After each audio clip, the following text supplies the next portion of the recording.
Welcome बच्चों, हम तैयारी कर रहे हैं राष्ट्रीय आय एवं योग्यता आधारित छात्रवृत्ति परीक्षा 2023 की। चलिए आज हम सॉल्व करने वाले हैं 2022 के क्वेश्चन पेपर के साइंस के सारे क्वेश्चंस। चलिए समय न बर्बाद करते हुए हम फटाफट से क्वेश्चंस पे आते हैं। कोशिका का ऊर्जा गृह है, यानी power house of a cell, यानी कोशिका को ऊर्जा कहाँ से मिलती है? तो सही आंसर है बच्चों हमारा माइटोकॉन्ड्रिया। कोशिका का ऊर्जा गृह कौन है? माइटोकॉन्ड्रिया। ऑप्शंस मैं नहीं पढ़ूंगी बच्चों, क्योंकि ऑप्शंस आपके पास हैं और ऑप्शंस पढ़ने पे आपको कंफ्यूजन क्रिएट होगा। समय कम है, इसलिए आप डायरेक्ट क्वेश्चन पढ़ें और आंसर्स को रिकॉग्नाइज करते चलें, ठीक है? मतलब आंसर्स को आप अपने दिमाग में बैठाते चलें। चलिए नेक्स्ट, द्विसंकर क्रॉस में प्राप्त अनुपात है। अब द्विसंकर है तो द्विसंकर का जो फॉर्मूला है वो है बच्चों 9:3:3:1। इसको आप याद कर लीजिए। द्विसंकर का क्या है? 9:3:3:1। निम्नलिखित में कौन सा सूक्ष्म जीव मित्रवत, कौन सा हमारा मित्रवत सूक्ष्म जीव है, यानी फायदेमंद कौन है? लैक्टोबैसिलस जीवाणु, नाइट्रोजन स्थिरीकरण जीवाणु, ए और बी दोनों, या छोटी माता विषाणु? तो लैक्टोबैसिलस आपको पता है बच्चों, ये दूध से दही बनाता है, ये अलग एक इंपॉर्टेंट क्वेश्चन है। नाइट्रोजन स्थिरीकरण जीवाणु जो हैं ये आपके दालों की जड़ों में पाए जाते हैं, जो भूमि में नाइट्रोजन को बांधने का काम करते हैं। तो ये दोनों ही फायदेमंद है और ये दोनों अलग से भी क्वेश्चन आए हुए हैं। तो ऑप्शन सी यानी ए और बी दोनों हमारा सही हो जाएगा। ये भी फायदेमंद है और ये भी फायदेमंद है। चलिए next question, red data book क्या है?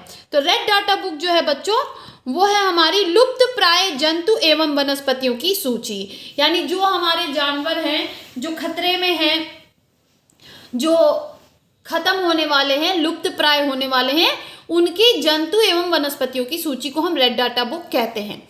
नेक्स्ट कह रहा है निम्नलिखित में कौन अपुष्पी पौधे का उदाहरण है? तो देखिए आम में बौर आती है, कटहल में भी, जिसमें फल लगेगा उसमें फूल आएगा ही आएगा। अंजीर में भी आता है। यहाँ पे हमारा अलग कौन है? मॉस। मॉस एक अपुष्पी पौधा है। मॉस और फर्न दो याद कर लीजिए, इन्हीं दोनों में से एक ऑप्शन में रहेगा। नींबू और कैंकर रोग किस सूक्ष्म जीव द्वारा होता है?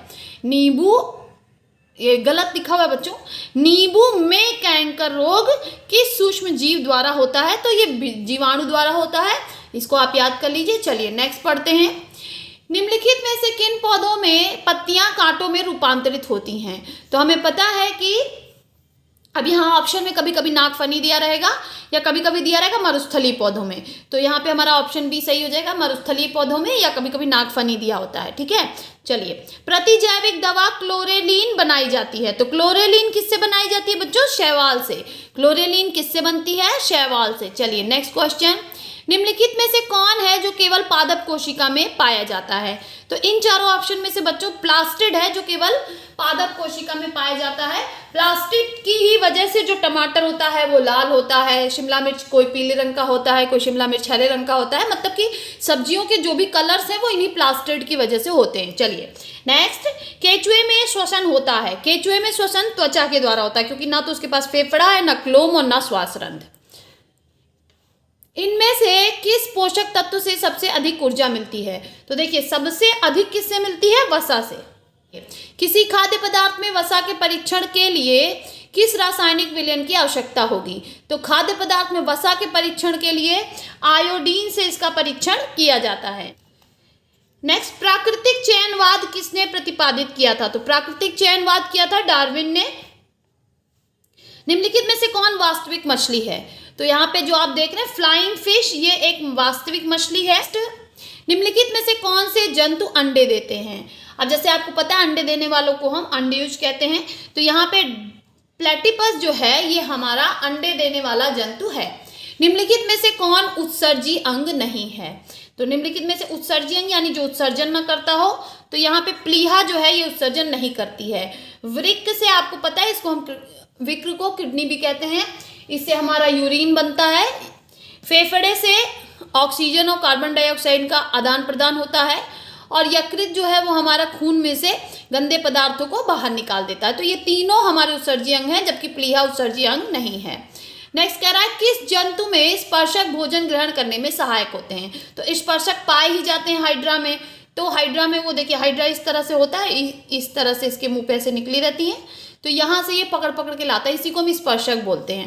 पैरामीशियम में चलन अंग होते हैं। तो पैरामीशियम में चलन अंग होते हैं सीलिया। देखिए पैरामीशियम को हम स्लीपर एनिमिक्यूल यानी चप्पल वाला जंतु भी कहते हैं। इस तरह से होता है चप्पल के डिजाइन का और इसके ऊपर ऐसे छोटे छोटे बाल होते हैं, इसी को हम कहते हैं सीलिया। इसी के जरिए ये चलता है। इनमें से क्या मानव का अवशेषी अंग है। तो आपको पता है कि कान में जो हमारे कान के बाहर पेशियां निकली होती हैं वो एक अवशेषी अंग है। नेक्स्ट कह रहा है निम्नलिखित में कौन सा एक अनवीकरणीय ऊर्जा का उदाहरण है। अनवीकरणीय यानी जिसको दोबारा प्राप्त ना किया जा सके। तो इन सारे ऑप्शंस में जीवाश्म ईंधन है जो एक बार खत्म हो जाएगा, जैसे कोयला, पेट्रोलियम, तो वो फिर दोबारा हमें नहीं मिलेगा। नेक्स्ट कह रहा है ध्वनि, निम्नलिखित में से कौन ध्वनि के तारत्व से संबंधित है। ध्वनि का तारत्व का संबंध बच्चों आवृत्ति से होता है। आवृत्ति के घटने बढ़ने से ध्वनि का तारत्व भी घटता बढ़ता है। ठीक है।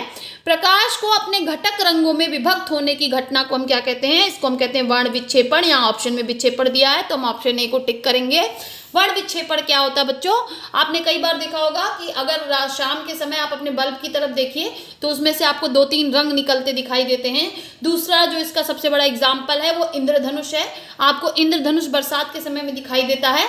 तो इंद्रधनुष भी क्यों दिखाई देता है, प्रकाश के वर्ण विक्षेपण के कारण ही इंद्रधनुष दिखाई देता है। ये आप रट लीजिए, ये क्वेश्चन बहुत इंपॉर्टेंट है। चलिए नेक्स्ट, किसी पृष्ठ के प्रति एकांक क्षेत्रफल पर लगने वाले बल को कहते हैं, क्या कहते हैं, दाब। जैसे कि आपको पता है कि दाब यानी P प्रेशर बराबर होता है F/A। F से क्या हो जाता है फोर्स यानी बल, A से एरिया। अब एरिया यानी क्षेत्रफल, फोर्स यानी बल। तो एकांक क्षेत्रफल पर लगने वाले बल को हम क्या कहते हैं, दाब। नेक्स्ट कह रहा है 2 कथन दिए हैं। एक स्वतंत्र आवेश का अस्तित्व होता है, स्वतंत्र चुंबकीय ध्रुव का अस्तित्व नहीं होता है। कह रहा है स्वतंत्र आवेश का अस्तित्व होता है और स्वतंत्र चुंबकीय ध्रुव का अस्तित्व नहीं होता है। तो बिल्कुल सही है बच्चों, चुंबकीय ध्रुव कभी भी स्वतंत्र नहीं होगा, हमेशा 2 ध्रुव होंगे, तो उसका कोई अस्तित्व नहीं होता। लेकिन एक स्वतंत्र आवेश का अस्तित्व होता है। जैसे कि आपको पता होगा कि जब हम कंघी को अपने बाल पे रगड़ के छोटे छोटे कागजों के पास लाते हैं तो वो चिपक जाता है, तो वो स्वतंत्र आवेश पे ही आपका एग्जाम्पल है।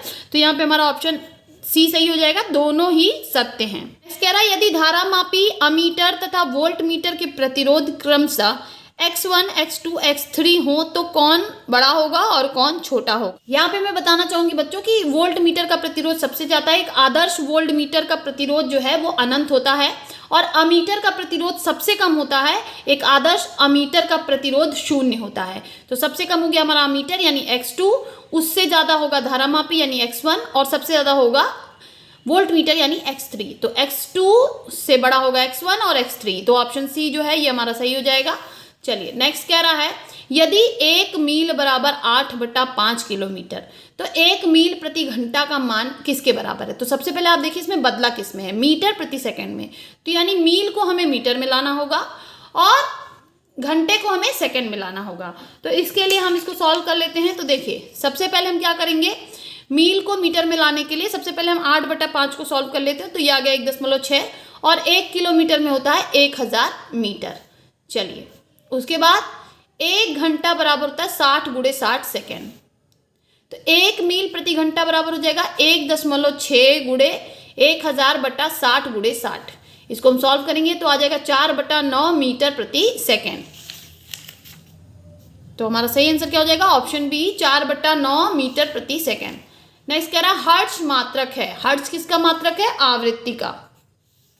धूप के चश्मों में कांच को स्थायी रंग प्रदान करने वाला यौगिक है। तो स्थायी रंग देने के लिए हम सीरियम ऑक्साइड मिलाते हैं, जबकि अगर हमें उसे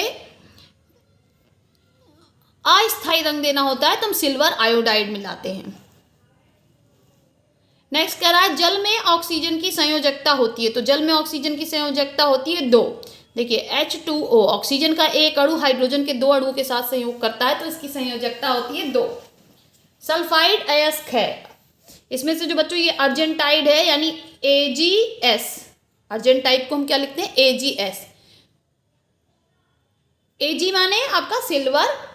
तो ये चांदी का अयस्क है अर्जेंटाइट और कैसा अयस्क है सल्फाइड, क्योंकि इसमें सल्फर है, तो अर्जेंटाइट सही हो जाएगा। नेक्स्ट कह रहा है पीतल के अवयवी धातु हैं, तो आपको पता है कि कॉपर और आपका जिंक यानी जस्ता, तांबा और जस्ता मिलके पीतल बनाते हैं, तो हमारा सही ऑप्शन क्या हो गया, ऑप्शन ए CuNZn। फिर कह रहा है द्रव सोना है, तो द्रव सोना हम कहते हैं किसको, पेट्रोलियम को, क्योंकि बहुत पैसा मिलता है पेट्रोलियम में। LPG में किसकी मात्रा अधिक है, तो LPG में जो है बच्चों वो ब्यूटेन सबसे ज़्यादा होता है, तो ब्यूटेन पे हम टिक करेंगे, ऑप्शन डी। मृदु कांच बनाने में किन पदार्थों का प्रयोग किया जाता है, तो मृदु कांच बनाने में देखिए Na2O3 CaO और SiO2 का प्रयोग होता है, तो हम ऑप्शन बी को टिक करेंगे। ठीक है, चलिए कैरोसिन में कौन सी धातु रखी जाती है, तो कैरोसिन में जो है वो हमारी सोडियम रखी जाती है, क्योंकि ये बहुत ही क्रियाशील धातु है। ये भी क्वेश्चन एक ईयर में आया हुआ है कि सबसे अधिक क्रियाशील धातु कौन सी होती है, तो वो सोडियम होती है, इसीलिए इसको हम कैरोसिन में डुबा के रखते हैं।